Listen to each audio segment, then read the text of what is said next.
இந்த தேர்தலிலும் தெரிஞ்சு போகும் பலர் யோக்கியத. தேர்தல் வருது ஜனங்க ஜாக்கிரத. இந்த தேர்தலிலும் தெரிஞ்சு போகும் பலர் யோக்கியத. ஓட்டுக்கு காசு தந்தா உடச்சு எவன துரத்துடா. உரிமைய வாங்க வந்தா ஊரை கூட்டி கொளுத்துடா. ஒட்டு மொத்த நிலம மாற ஓட்டுதானே ஆயுதம். அதை எண்ணி நாம வாக்களிச்சா வாழும் ஜனநாயகம்.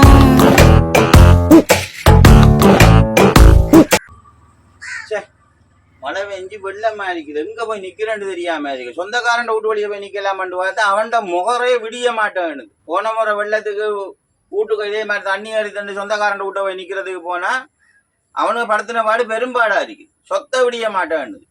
இந்த தண்ணிக்குள்ளே கிடந்து செத்தாலும் பரவாயில்ல, நீ சொந்தக்காரன் வீட்டு வழக்கம் போறல கட்டி போட்டுருந்தா கவர்மெண்ட் இடத்துல எங்கேயாவது போய் இருக்க வேண்டியதுதான். உண்மையிலே பாதிக்கப்பட்டு கிடக்கிற சனத்துகளுக்கு ஏதாவது உதவி செய்ய வாரானுங்களா?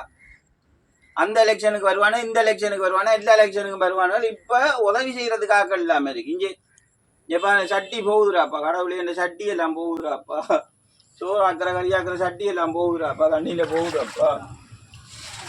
அரசியல் அப்படி இருக்கானு பார்த்தா ஊருக்குள்ள இருக்கானுகள் பெரிய மனுஷன். எல்லாம் எனக்கு தான் தெரியும், எல்லாம் அவனுக்கு மட்டும் தான் தெரியும்ட்டு அங்க கொடுக்கறது அதுலயும் சுருண்டி வாயில போட்டுட்டு கொஞ்சம் பேர் திரிகிறான ஊருக்குள்ள.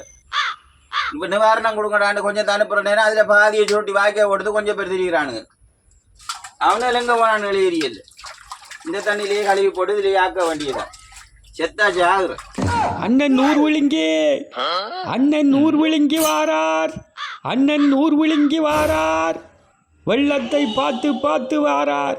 எந்த வீட்டுக்கு பூரா வாராரோ அண்ணன் நூறு விழுங்கி, அண்ணன் நூறு விழுங்கி, அண்ணன் ஊர் விழுங்கி வாழ்க. அண்ணன் ஊர் விழுங்கி தம்பி வணக்கம். வணக்கம் ஐயா. வணக்கம் வணக்கம். என்ன இந்த குடிர் வீட்டுக்கு குந்திட்டு இருக்கீங்க? என்ன எங்கேயும் போகலையா?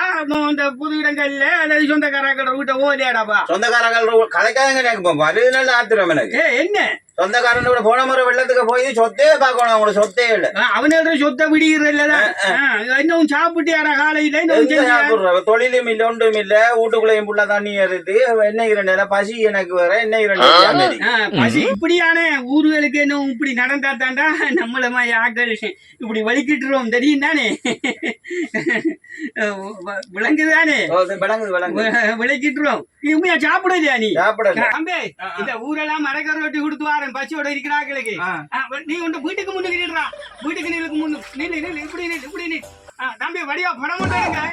நான் மரக்கரை ரொட்டி கொடுக்க புடிங்க புடிங்க புடி அங்க பாரு. வடிவா வடிவா பாரு. சரி சரி சரி சரி. என்ன மரக்கரை ரொட்டி போட்டோ எடுக்கியா நீ? போட்டோ என்ன இதெல்லாம் என்ன பிற்காலத்துல தேவைப்படும் எனக்கு. வார மானா மூணா இந்த மரக்கரை ரொட்டியை தூக்கிட்டு வந்து நீ மாநசபை எலெக்ஷனுக்கு வாரத்துக்கு மரக்கரை ரொட்டியை வாங்கிட்டு நீ கஷ்டப்பட்டு மரக்கரை ரொட்டி வாங்கி வந்துருவானு. எலெக்ஷன் வந்தா தான் வருவானு. இந்த ரொட்டியை ஆளுக்கு நடந்துட்டு போனான். எங்களை ஹம்படுக்க போனான். மரக்கரை ரொட்டி ரொட்டியை கொண்டு வந்து விட்டுட்டாங்க. அதாவது வராமலே அடிப்பா மரக்கரை ரொட்டி விழிப்படைக்குதாப்பா. உண்டி மாறி இல்லை. ரொட்டியை கொடுத்தாங்க அடிக்காங்க, எண்ணத்தை கொடுத்தாங்க அடிக்காங்க. இப்ப என்னத்தடாப்பா செஞ்சு கொடுக்குற நிவாரணம் பண்ணி என்ன உருங்கடா வாப்பா என்ன பங்கு என்ன உருங்கடா வாப்பா என்ன பங்கு